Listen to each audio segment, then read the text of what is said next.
Yo hace unos años fui a un médico porque estaba enferma y el médico me dijo, usted sabe lo que usted tiene, la enfermedad del exiliado, que está tratando de no perder su identidad y sin embargo de integrarse a la nueva identidad que le corresponde.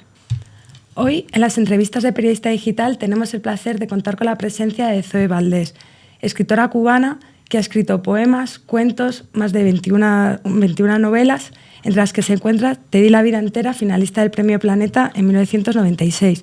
Hoy nos viene a presentar su última novela, El todo cotidiano, que es la continuidad de una novela que escribió hace 15 años, La nada cotidiana. Bienvenida, Zoe. Muchísimas gracias, un gusto estar aquí. El todo cotidiano es una novela sobre el exilio cubano. Es una novela de amistad, de amor, de traición. Zoe, en esta novela usted continúa la aventura de la vida que le toca vivir a la protagonista, ¿no? A Patria o Yocandra, una joven, ¿no? que vive el exilio en Cuba y luego pues, vive su vida un poco en París y en otras ciudades. ¿Qué tiene esta mujer de Zoe Valdés? ¿O Zoe Valdés de esta mujer? Bueno, al principio La nada cotidiana es una novela catarsis. La escribí de manera, o sea, fue un momento de gran catarsis en el momento en que la escribí. Y claro, muchas de las cosas que Yocandra después ya como personaje literario provenían de mí misma, ¿no? Y de todo lo que había pasado. Tú has dicho, muy bien lo has dicho, exilio yo dentro de la isla, y creo que ya los cubanos inventaron una palabra que se llama exilio para eso, para definirlo, y así mismo era. O sea, no hay que recordar que Yocandra en un momento determinado, aún viviendo dentro de Cuba, pues vive de manera totalmente aislada, encerrada en el lugar, en aquel refugio hexagonal, y cuando viaja en bicicleta, siempre teniendo miedo de que le estén vigilando, y así era a todo lo largo de la novela. En el todo cotidiano, pues la realidad de Yocandra, todos los personajes han cambiado, lo único que no ha cambiado es la isla, como en la realidad ha sucedido. Y también Yocandra tiene mucho de mí, tiene mucho de mi exilio. No puedo decir que sea una novela absolutamente biográfica, autobiográfica, que sea la historia de mi vida, porque no lo es, porque estaría mintiendo. Hay muchas cosas de Yocandra que yo he tomado también de otras personas que he conocido, que me han hecho cuentos muy divertidos o que me han contado tragedias personales que me han emocionado mucho. Sí, yo creo que cualquier exiliado, cuando yo hablo con exiliados de la época de Pinochet, chilenos o argentinos, me cuentan en muchísimos casos exactamente lo mismo, pero desde luego lo que ha sucedido en el caso cubano es que el dolor del exiliado cubano aún no ha sido reconocido mundialmente, aún no se le ha dado la importancia y el reconocimiento humano que tiene. Me gustaría saber si esta es una realidad que tiene cualquier exiliado, que allá donde vaya, en el fondo siempre va a estar solo. Yo la tengo, es una realidad que tengo, porque además no solo es la soledad como cubana, sino la soledad también de otras realidades que me tocan profundamente, como es el caso, por ejemplo, en el todo cotidiano se encuentran dos cubanas se encuentran en medio de la guerra del Líbano. Entonces ya es otra realidad, con otra soledad que se añade a la propia, a la experiencia cubana.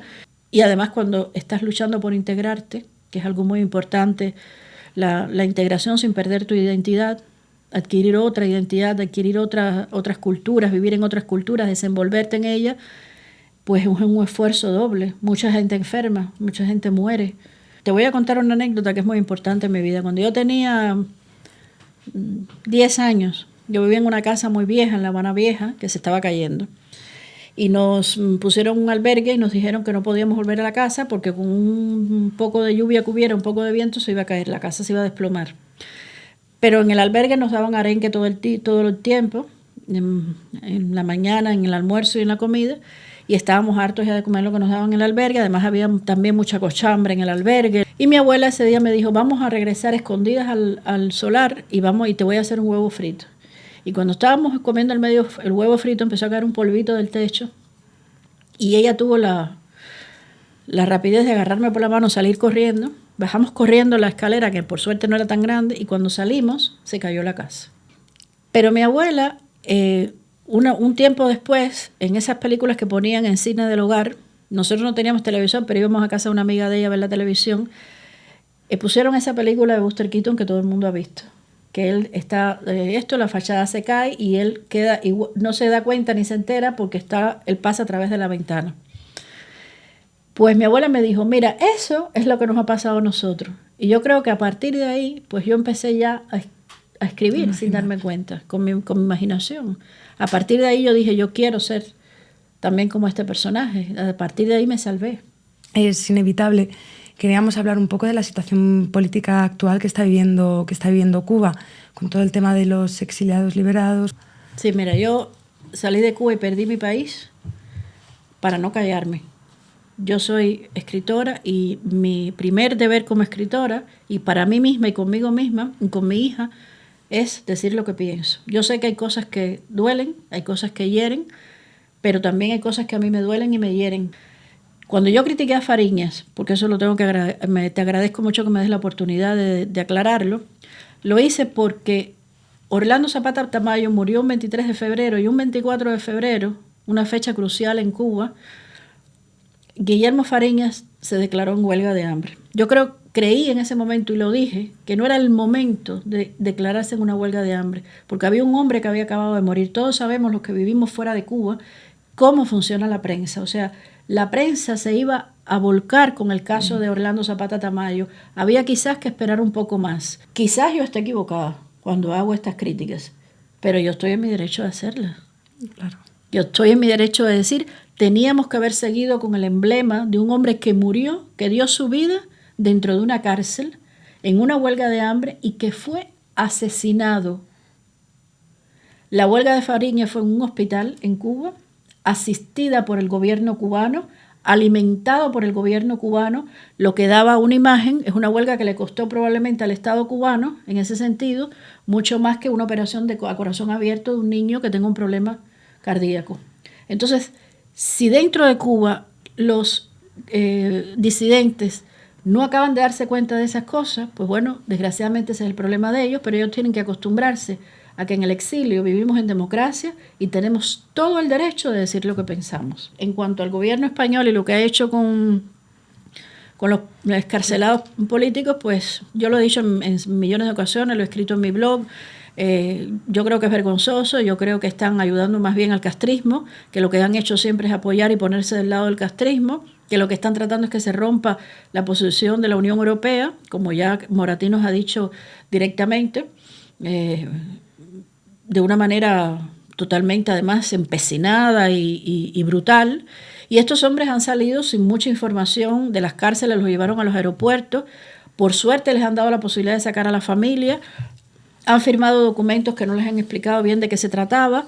En sus pasaportes, pese a que cuando yo estuve en la conferencia de prensa dijeron los representantes del gobierno español que ellos podrían volver a Cuba cuando quisieran y no iban a perder sus bienes.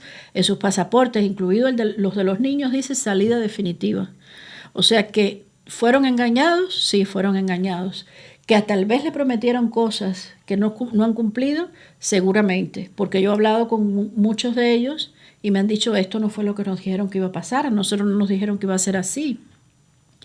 Y ellos, lo que sí yo he oído, es que están de sus bocas, muy agradecidos del pueblo español, muy agradecidos de la solidaridad de gente que ha ido a verlos allí, que les han llevado no solo la ayuda moral, la ayuda espiritual, sino que le han llevado también ropa, cosas, que han sido muy amables y muy respetuosos con ellos, pero que ellos están muy decepcionados con el comportamiento del gobierno español. ¿Te da la sensación que Zapatero, que el gobierno, bueno, Zapatero, Moratinos, se han aprovechado de esas relaciones, de ese acercamiento que hubo con el régimen y la Iglesia?